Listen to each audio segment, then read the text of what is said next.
চুক্তিভিত্তিক কর্মচারীদের জন্য আবারও একটা ভীষণ খারাপ খবর বেরিয়ে আসছে। এই আপডেট পেয়ে আপনাদের মাথা খারাপ হয়ে যাবে। একে তো রাজ্যের চুক্তিভিত্তিক কর্মচারীদের বেতন খুবই কম, সামান্য পরিমাণ বেতন তারা পান। কোনো কোনো জায়গায়, যে জায়গায় পাশের চেয়ারে বসে স্থায়ী কর্মীরা যা বেতন পান, পাশের টেবিলে বসেই চুক্তিভিত্তিক কর্মচারী হলে তাদের বেতন 3 ভাগ বা 4 ভাগের 1 ভাগ মাত্র পাওয়া যায়।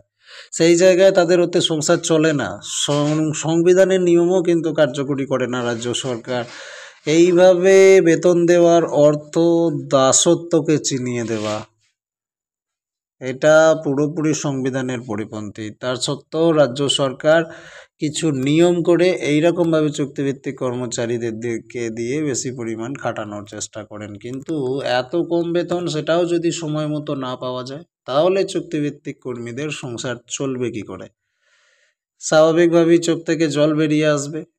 আর এই রকমভাবে দীর্ঘদিন চলতে থাকলে চুক্তিভিত্তিক কর্মচারীরাও তো খেপে যাবে, তাই না? এরকমই ঘটনা ঘটেছে। চুঁচুড়া পুরসভার অস্থায়ী কর্মীদের বেতন হচ্ছে না বলে অভিযোগ উঠেছে। আর বেতন হয়নি 2 মাস বলে সংসার চলছে না তাদের।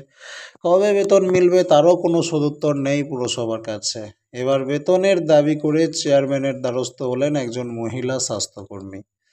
কিন্তু কোনো সুরাহা না পেয়ে কেঁদে ফেললেন ওই মহিলা স্বাস্থ্যকর্মী। গত কয়েক মাস ধরে চুঁচুড়া পুরসভার অস্থায়ী কর্মীদের বেতন অনিয়মিত হয়ে পড়েছে বলে অভিযোগ। 2 মাস পর তাদের বেতন দেওয়া হচ্ছে 1 মাসের বলে অভিযোগ। একটা সময় মাসের 10 তারিখের মধ্যে বেতন তারা পেয়ে যেতেন। এখন মাস শেষ হয়ে গেলেও বেতন কবে মিলবে তার কোনো নিশ্চয়তা নেই, এরকমই অভিযোগ উঠছে। দীর্ঘদিন বেতন না পেয়ে একটা ক্ষোভ তৈরি হচ্ছিল অস্থায়ী কর্মীদের মনে। এবার সেই ক্ষোভের জেরে গতকাল সোমবার অস্থায়ী কর্মীদের একাংশ চেয়ারম্যানকে ঘেরাও করে রাখে আর বকেয়া বেতনের দাবিতে সোচ্চার হন। কিন্তু সদুত্তর না মেলায় কাজ বন্ধ করে দেন তারা। আর তার জেরে রাতের শহর অন্ধকারে ডুবে যায়, কারণ রাস্তার আলো জ্বালানো হয় না। মঙ্গলবার সকাল থেকে দেখা যায় নানা ওয়ার্ডে স্ট্রিট লাইট জ্বলছে, যদিও কে বা কারা আলো জ্বালালো সেটা স্পষ্ট নয়। আবার চুঁচুড়া পুরসভায় বকেয়া বেতনের দাবিতে জড়ো হন মহিলা স্বাস্থ্যকর্মীরা। যারা গার্ডের কাজ করেন তারাও সামিল হন। চেয়ারম্যানকে ঘেরাও করে রাখা হয়। এই ঘেরাওয়ের সঙ্গে সঙ্গে মহিলা স্বাস্থ্যকর্মীরা দাবি তোলেন তারা আজ বেতন নিয়েই বাড়ি ফিরবেন।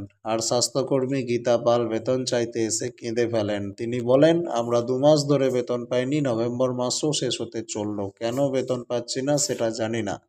কবে বেতন পাবো তা নিয়ে চেয়ারম্যান কিছু বলছেন না, আর আমাদের সংসার চলছেই না। ছেলে মেয়েদের পড়াশোনা থেকে শুরু করে সংসার খরচ সবই আছে, ধার করে আর কত চালাবো। অস্থায়ী গার্ড শেখ তাজউদ্দিনের বক্তব্য, আগে আমরা মাসের 10 তারিখের মধ্যে বেতন পেয়ে যেতাম, এখন 2 মাস বেতন বকেয়া রয়েছে। কাজ করছি কিন্তু বেতন পাচ্ছি না, কি করে চলবে? চেয়ারম্যান বসে আছে, কিছু বলছে না।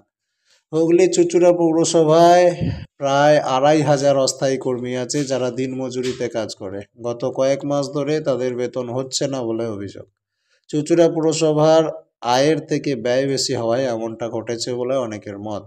কর্মীদের বেতন দিতে প্রত্যেক মাসে যত টাকা দরকার সেই টাকা থাকে না পুরসভার কাছে, এরকমই খবর পাওয়া যাচ্ছে। তাই প্রত্যেক মাসেই বেতনের সময় এলেই সমস্যা তৈরি হয়। এবার বেতন না হলে আগামীকাল বুধবার থেকেই ধর্মঘটে যাবেন পাম্প অপারেটররা বলে হুঁশিয়ারি দিয়েছেন।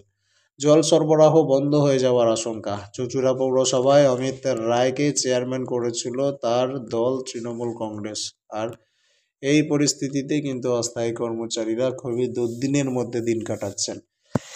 এই পরিস্থিতিতে আপনার কি মতামত অবশ্যই ফিডব্যাক কমেন্ট সেকশনে জানান। পরবর্তী আপডেট পেতে নজর রাখুন স্মার্ট দুনিয়ায়।